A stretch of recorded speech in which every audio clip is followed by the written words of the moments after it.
Bonjour et bienvenue dans un nouveau rendez-vous psycho. Aujourd'hui, nous allons évoquer nos croyances personnelles, nos idées reçues et surtout l'idée de les déconstruire dans le cadre d'une approche thérapeutique. Pour aborder ce sujet, nous avons aujourd'hui la chance d'accueillir Audrey Platania, psychologue et directrice de formation des centres Cogiteuse. Audrey, bonjour. Bonjour Émilie. Merci de nous faire le plaisir de ce rendez-vous devenu maintenant mensuel et ça nous fait vraiment chaud au cœur de nous aider à vraiment mieux comprendre ces sujets parfois bien complexes. Alors, trop souvent, nous sommes prisonniers de nos propres croyances, façonnées par notre éducation, notre environnement culturel et social, voire même nos propres expériences personnelles. Ces croyances peuvent être bénéfiques, nous offrant des repères stables dans un monde complexe, mais elles peuvent également nous limiter et nous enfermer dans des schémas de pensée restrictifs. Dans le domaine de la thérapie, la déconstruction des croyances limitantes et des idées préconçues constitue une approche puissante pour favoriser une transformation profonde. Audrey Platania, nous comptons sur vous pour nous aider à mieux comprendre les enjeux d'un tel processus. Pour commencer, qu'est-ce que la déconstruction des croyances et des idées reçues dans le contexte de l'approche thérapeutique? En quoi cela consiste-t-il? Si vous voulez bien, d'abord, on peut faire un détour sur qu'est-ce que c'est qu'une croyance. Voilà. Après, on verra dans un deuxième temps comment on travaille ça spécifiquement dans le cadre thérapeutique. Mais une croyance, déjà, le mot peut prendre différentes... on peut utiliser plusieurs mots pour qualifier finalement la même chose. On peut parler de système de croyance, d'autres vont parler de mode de représentation du monde, d'autres vont parler de schéma de pensée. Tout ceci est un peu synonyme quelque part en psychologie et c'est l'idée que finalement nous avons tous un système de pensée qui nous permet de comprendre le monde qui nous entoure, qui nous permet de mettre du sens sur qui nous sommes, sur les autres, sur la vie en général. Et ces systèmes de pensée, comme vous l'avez très justement dit, peuvent être facilitateurs, en fait, nous aider à atteindre nos objectifs, nous permettre de rester alignés dans nos valeurs, ou au contraire, en effet, être limitants, on entend beaucoup ce mot, les croyances limitantes, ou en tout cas inhibiteurs, c'est-à-dire nous empêcher au contraire d'exploiter, d'exprimer l'ensemble de nos ressources et l'ensemble de notre potentiel. Voilà. Donc, il faut vraiment penser que les croyances, c'est notre manière de penser. On a tous une manière de penser parce que finalement, le cerveau, il a besoin de sens, il a besoin de comprendre, il a besoin toujours de mettre de la logique et mettre un système de règles, de principes pour comprendre tout ce qui se passe dans le monde. Voilà. Donc, les croyances, finalement, vous l'avez bien dit aussi, c'est issu déjà de nos premières expériences, précoces avec la rencontre de ce monde-là et des systèmes éducatifs qui nous ont petit à petit façonné, qui ont pétri ces systèmes de règles qui nous permettent de nous situer par rapport à plein de choses dans le monde. Voilà. Donc, on a... Pour rendre plus concret ça, on a des systèmes de croyances sur soi.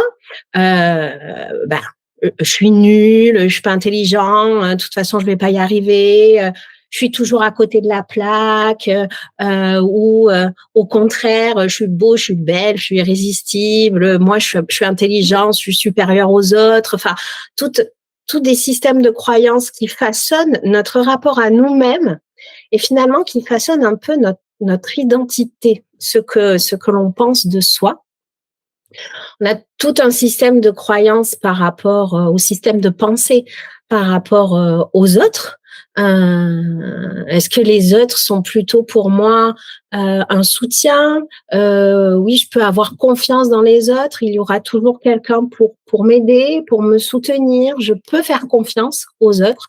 Ou au contraire, a-t-on appris, a-t-on façonné l'idée que les autres, il faut s'en méfier, qu'on ne sait jamais ce qu'ils ont derrière la tête, qu'ils peuvent toujours nous trahir, nous tromper, que dans la vie, il faut se débrouiller tout seul. Tout ça, en fait, c'est vraiment des systèmes de pensée dans lesquels ensuite, on va fonctionner et qui vont nous déterminer notre comportement, en fait, notre comportement par rapport à des situations. Et après, il y a tous les systèmes de croyances, même beaucoup plus larges par rapport Oui. au monde, par rapport à la vie. Je suis quelqu'un de chanceux, ou au contraire, moi, je suis maudit dans la vie, j'ai jamais de chance. Ouais, mais tout ça, ça conditionne, quoi. Ça conditionne tout un état, tout un. En fait, ça va vraiment préfigurer votre manière de rencontrer les autres, les événements.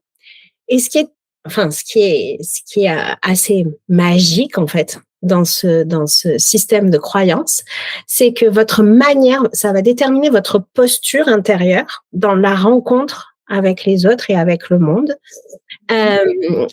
Et de fait, ça va générer comme une espèce de prophétie autoréalisatrice, c'est-à-dire quelque chose qui va faire que ça va se confirmer dans la réalité. C'est-à-dire Un peu genre la loi d'attraction, ce genre de choses ou c'est plus le fait que comme j'ai ce système de croyance, ça va préfigurer mon comportement. Et en fait, mon comportement dans la situation, c'est comme un écho, c'est en résonance. Du coup, ça va en effet dicter ce qui va se passer dans la situation, dans la rencontre. Et ça va venir encore une fois me donner la preuve. Oui, conforter vraiment qu'on avait bien raison. Que j'avais bien raison et que vraiment les autres sont faillibles, que je peux pas, etc., etc. Donc c'est puissant, mais d'ailleurs, enfin, moi je trouve que les études qui montrent cette puissance au niveau de notre système de croyance, c'est par exemple l'effet placebo. Le fait qu'on vous dise à un moment donné, ce médicament, ça va te guérir. En fait, on vous donne un morceau de sucre et en réalité, ça vous guérit vraiment. Enfin, je trouve que vraiment la puissance. C'est puissant. Ouais, c'est vrai. On a le pouvoir, en fait, dans certains cas de figure, bien évidemment, mais on a un certain pouvoir quand même et dont on n'a pas forcément conscience. Et on se dit que si on peut l'utiliser à bon escient, se préconfigurer, en fait, c'est une sorte de préconfiguration qu'on s'est construite finalement pendant notre jeune enfance et puis tout au long de notre vie. Mais alors, ce grand pouvoir que l'on a et qui dépend effectivement de notre environnement, etc., on le disait, il y a une possibilité de déconstruire tout ça. Donc, la déconstruction des croyances dans un contexte d'approche thérapeutique, justement, c'est quoi en fait? Parce qu'on arrive, chacun en plus a ses propres croyances, etc. Et donc, dans l'approche thérapeutique, en quoi ça consiste également Alors, il y a plusieurs étapes, évidemment. La première, c'est d'en prendre conscience. C'est compliqué parce que comme on fonctionne, comme vous dites, ce sont des pensées automatiques en fait. On adhère complètement à notre système de pensée puisque c'est ce qu'on pense. Donc, on pense que c'est la vérité, ce qu'on pense. Oui, ce que je veux dire, pour nous, c'est la vérité. C'est notre vérité. Oui, c'est ça.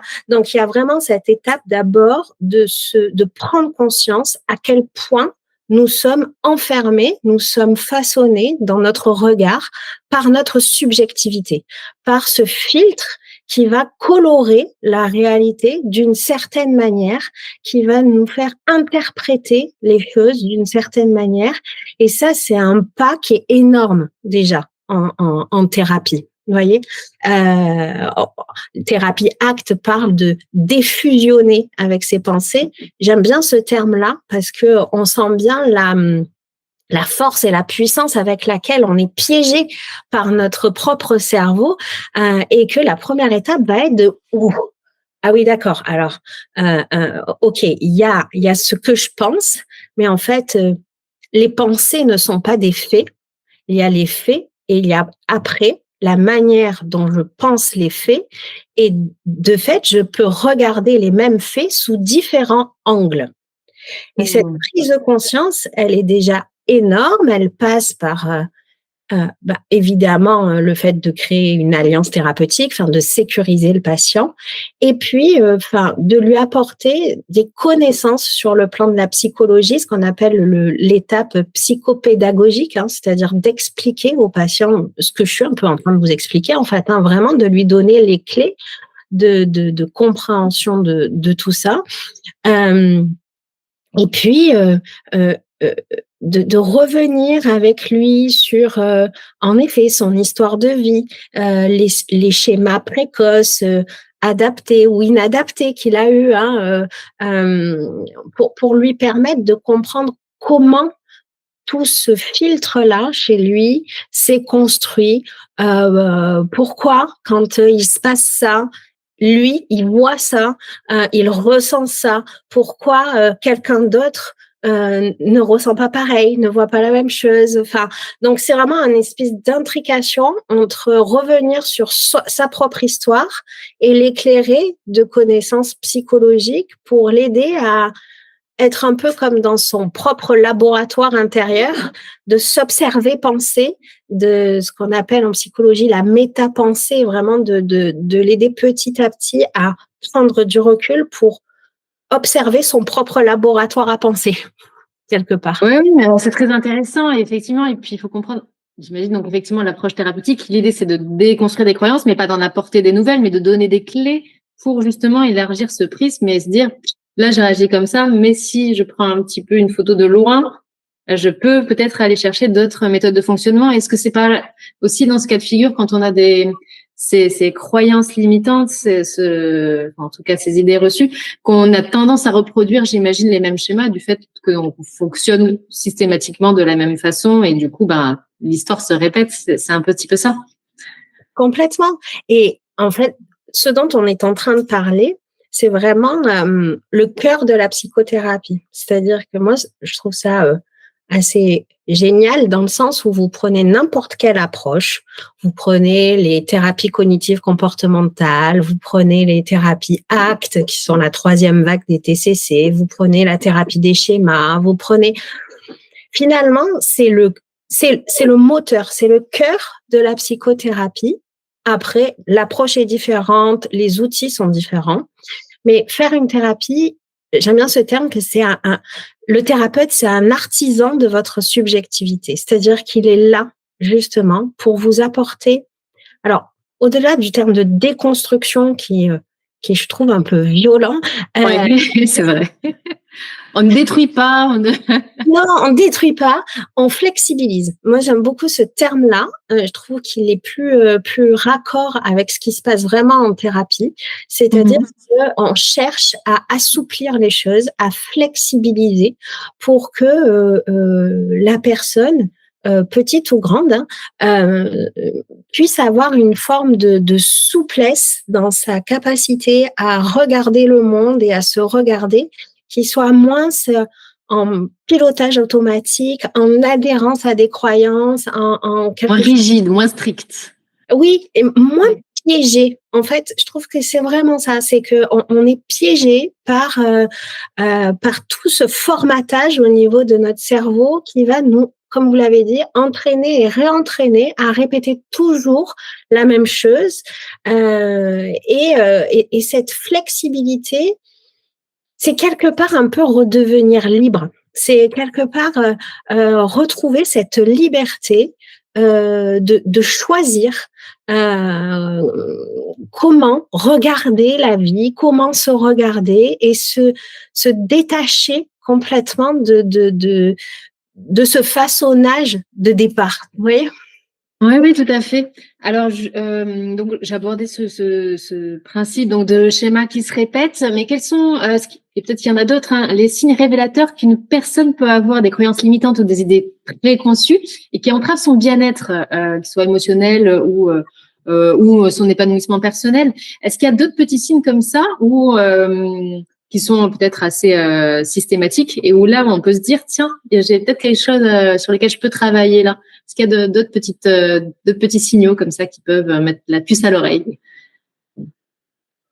On va dire qu'en réalité, on en a tous, quoi. Enfin, je sais voilà. Après, évidemment. À partir du moment, en tous les cas, où ça nous gêne dans notre épanouissement, on se dit, il y a sujet. C'est important de dire que c'est pas spécifique à quelqu'un. C'est quelque chose qui fait partie de la construction du psychisme. La psyché se construit ainsi par résonance. Enfin, quand le bébé arrive, en fait, il est bombardé de stimuli. Il comprend rien à ce qui se passe en fait. Mais il est bombardé de bruits, d'odeurs, de stimulation et intérieure aussi, de faim, de soif, et en fait, l'environnement va petit à petit hiérarchiser ce gros bazar en quelque chose qui a du sens. Mais dans cette manière de hiérarchiser, on va apporter à l'enfant évidemment des lois physiques, des choses causales de la pluie ça mouille, si tu touches ça c'est chaud, enfin des choses qui sont de la physique, mais on va apporter aussi énormément de représentations qui va formater. Il faut bien comprendre qu'on est tous comme ça. Tous concernés. Tous concernés, voilà. Et après, en effet, il y a des choses qui sont plus adaptées et d'autres qui sont moins adaptées. Et dans le moins adapté, en effet, il y a des schémas qu'on appelle les schémas précoces inadaptés. Dans certaines thérapies, comme la thérapie des schémas, on travaille vraiment spécifiquement sur ça. Et ces schémas-là peuvent entraîner après des systèmes de croyances dans lesquels on va, creuser tout le temps le lit de sa propre souffrance. Parce que, oui, ça peut être des choses comme je suis nulle, je peux pas m'en sortir tout seul dans la vie, donc ça va entraîner, comme on l'a dit dans une de nos vidéos, une forme de dépendance affective.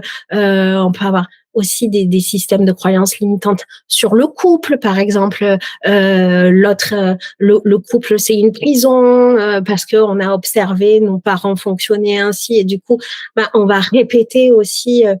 On veut aller vers l'autre, mais en fait, notre représentation et notre croyance est tellement douloureuse par rapport à ça qu'on va avoir du mal à engager vraiment un couple dans la vie. Ou par rapport aux enfants aussi, on peut se dire les enfants c'est un piège, ça m'empêche d'être libre, vous voyez. Ou au contraire, les enfants c'est la plus belle chose de la vie. Tout ça, voilà, c'est des systèmes de croyances.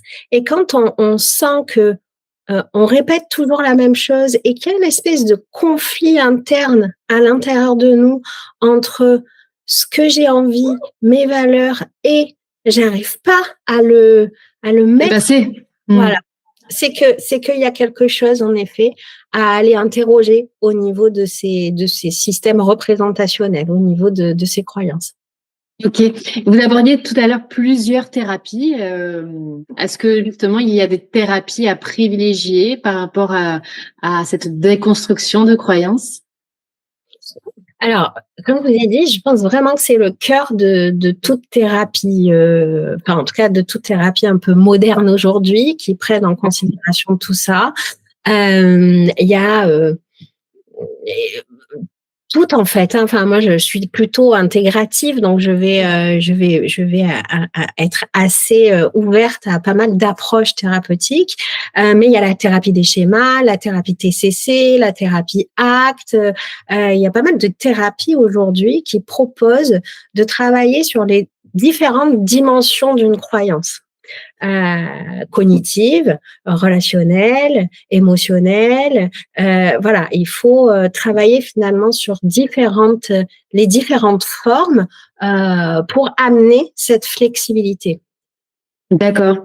Et donc j'imagine, vous l'avez dit, pardon, on entame cette démarche quand on sent justement qu'il y a un problème, quand on n'arrive pas justement à s'épanouir. Comment on travaille avec le patient pour l'aider à identifier justement le schéma de pensée restrictif et puis à lui faire remettre en question un petit peu cette manière de faire? Comment est-ce qu'on peut travailler si on prend par exemple une thérapie en particulier, parce qu'on a vu qu'il y a plusieurs approches? C'est beaucoup dans la relation à l'autre, c'est-à-dire qu'il y a il y a ce qu'on va faire avec lui et il y a ce qui se passe aussi dans le dialogue. C'est-à-dire qu'il y a plein de petites phrases, il y a plein de petits mots qu'utilise le patient et qui sont le révélateur vraiment de son schéma ou de son système de croyance. Vous voyez? C'est-à-dire que il y a il est très important de regarder ce qu'il vous dit, mais il est hyper important de regarder comment il vous le dit. voyez? Quand quelqu'un va tout de suite commencer ses phrases en disant non mais je vais vous dire une bêtise hein, non mais c'est pas important ce que je vais vous dire. Vous voyez, c'est un exemple, hein, mais cette Oui, manière d'annuler tout de suite la valeur de la qualité de l'information qui va c'est vous révélateur. Ouais, hyper complètement. révélateur, vous voyez. Donc en fait, le psychologue, il met une loupe sur le patient et il va extraire les informations, mais il va aussi observer la manière dont le patient s'assoit, se comporte, quels mots il utilise, parce que c'est dans ce contenant-là que se joue vraiment le façonnage de ses croyances. D'accord. Et est-ce qu'il y a des résistances justement qui sont peut-être plus difficiles à lever que d'autres dans ce processus-là et comment on peut le surmonter? Oui, ben là, de toute façon, la résistance, elle est inhérente à ça, à la thérapie. C'est que on fonctionne dans des systèmes, mais ces systèmes, et vous l'avez dit en intro, ça nous permet de nous stabiliser, ça nous donne des repères dans le monde. Donc ça peut être très bouleversant et très insécurisant de prendre conscience que tout ce que je pense et tout ce système de pensée, en fait, n'est qu'une manière de voir les choses et qu'en réalité, la vérité, on sait pas bien où elle est, quoi. Vous voyez, il y a plusieurs vérités et il y en a pas qu'une. Et donc ça peut être très insécurisant. Donc en effet, il y a des mouvements où des pas en arrière, des moments même d'opposition. Enfin, ça peut être compliqué parce que c'est alors ce qu'on appelle aujourd'hui sortir de sa zone de confort, mais c'est vraiment ça, une thérapie, ça vous pousse à remettre en perspective beaucoup de choses au niveau de votre manière de voir les choses et donc ça peut être très insécurisant. Ouais. Mais après, en même temps, ça nous donne des clés pour évoluer différemment à travers le monde et c'est ça qui est vraiment fantastique. Ben, ça vous libère. Vraiment, pour C'est moi, ça. c'est une libération. Être Ouais. en thérapie, c'est redevenir libre de pouvoir choisir où je porte mon attention. C'est vraiment une question d'attention. Où est-ce que je regarde? Qu'est-ce que je traite comme information? Et du coup, comment je vais colorer le monde d'une différente manière? Ouais, c'est beau cette liberté. Et puis j'imagine aussi que c'est mouvant, c'est flexible en fonction du moment dans lequel on se trouve, puisque nous on évolue aussi de manière continue. Donc c'est vraiment un travail très très intéressant, je trouve. Donc là on a parlé effectivement de ces petits freins, de ces petites résistances. Maintenant effectivement il y a beaucoup d'avantages, de bénéfices à faire un tel travail. Est-ce que vous, par exemple, vous avez constaté en consultation un parcours de réussite justement sur quelqu'un qui vient vous voir et qui dit voilà, là je reproduis souvent ce schéma-là. Est-ce que vous avez pu de quelle manière vous avez pu l'accompagner? Est-ce que vous avez pu assister justement à une transformation et de quelle manière? Ah oui, heureusement. S'il y a un profil qui vous a marqué vraiment plus qu'un autre. Moi, ce qui me marque, en tout cas, ce qui me touche à chaque fois dans ces avancées thérapeutiques, c'est quand le patient lui-même, en fait, devient ce lecteur de ce qui se passe au niveau de sa pensée. Et quand finalement, vraiment, je sens qu'il y a une autonomie, une prise d'autonomie dans sa lecture des choses et que de par lui-même, il fait ah oui, non, mais oui, non, mais ça, d'accord. Et il n'y a plus besoin, quelque part, de ce cadre de référent extérieur pour l'aider à prendre de la distance et à flexibiliser ses pensées et que de par lui-même, il va envisager d'autres possibilités, il va réinterroger les choses, il va, voilà. Et ça, pour moi, c'est pas la réussite thérapeutique parce que c'est toujours un mouvement, mais en tout cas signe d'une prise d'autonomie et d'une libération qui fait en sorte que le patient sent bien que il est sorti de la cage, quoi, et que maintenant il est plus autonome et plus libre pour interpréter le monde. Très bien. Et quels conseils donneriez-vous justement aux personnes qui souhaitent entamer leur propre voyage de déconstruction des croyances pour une croissance personnelle, une meilleure compréhension d'eux-mêmes et puis du monde qui les entoure? Vous l'avez dit, en fait, c'est vraiment un voyage. C'est vraiment un voyage qui nous permet d'être plus alignés par rapport à nos valeurs et par rapport à nos objectifs et d'être moins piégés par des biais de généralisation. Parce que les croyances, c'est ça, c'est j'apprends quelque chose et je le généralise beaucoup trop. Voilà, parce que en réalité, chaque chose, chaque pensée est très contextuelle. Dans ce contexte, voilà, mais dans un autre contexte, c'est encore autre chose.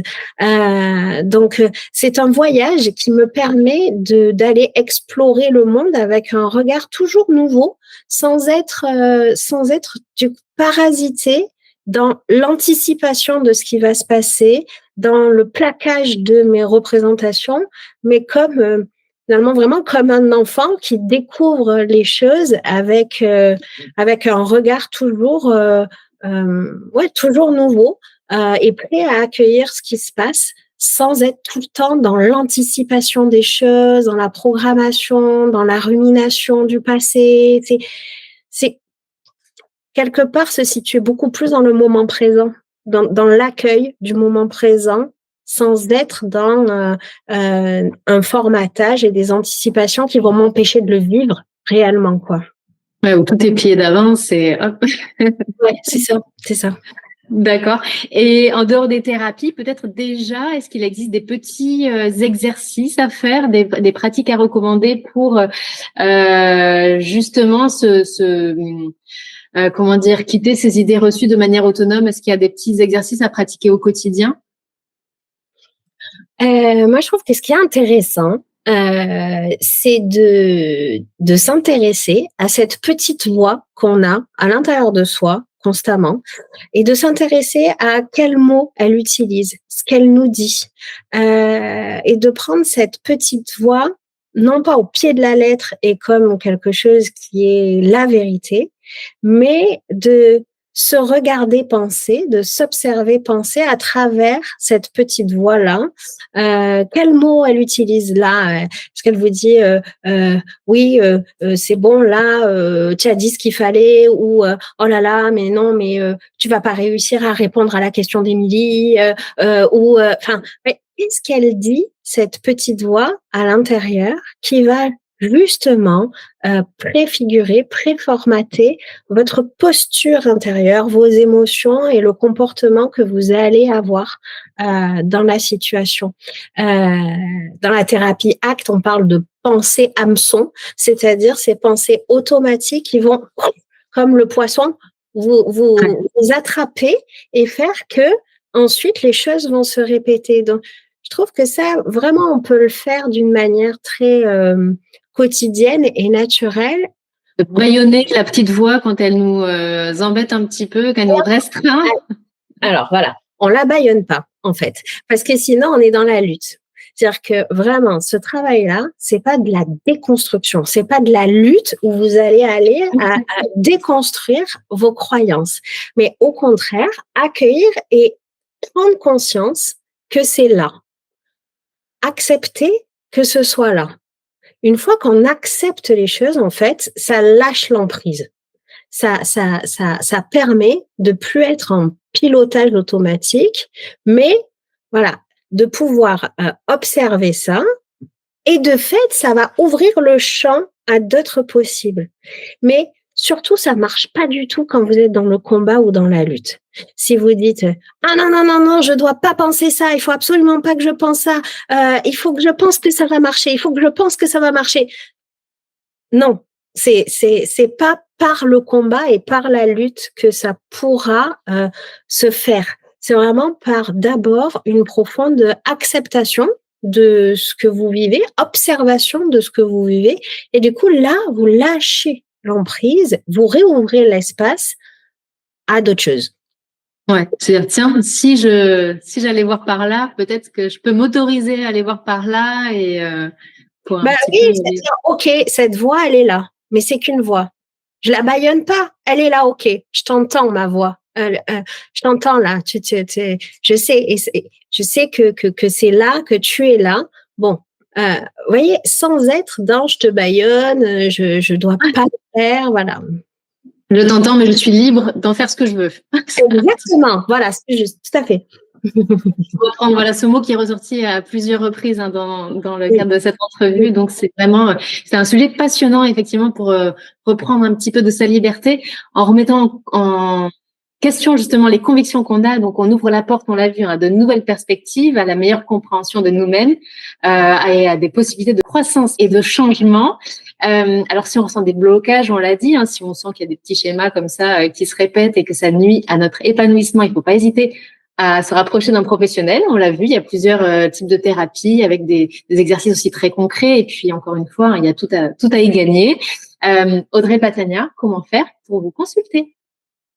Alors, moi, je travaille au Centre Cogiteuse dans un réseau de psychologues et vous pouvez avoir toutes les informations via le site Internet. Voilà. Eh bien, je remettrai toutes les informations dans le descriptif de cette vidéo. Encore merci pour ce sujet riche en enseignements. Merci pour votre gentillesse et bienveillance. Merci à vous, Émilie. Et puis, j'espère au mois prochain pour un prochain sujet. Oui, à bientôt. Au revoir. Merci à toutes et à tous de nous avoir suivis. À très bientôt.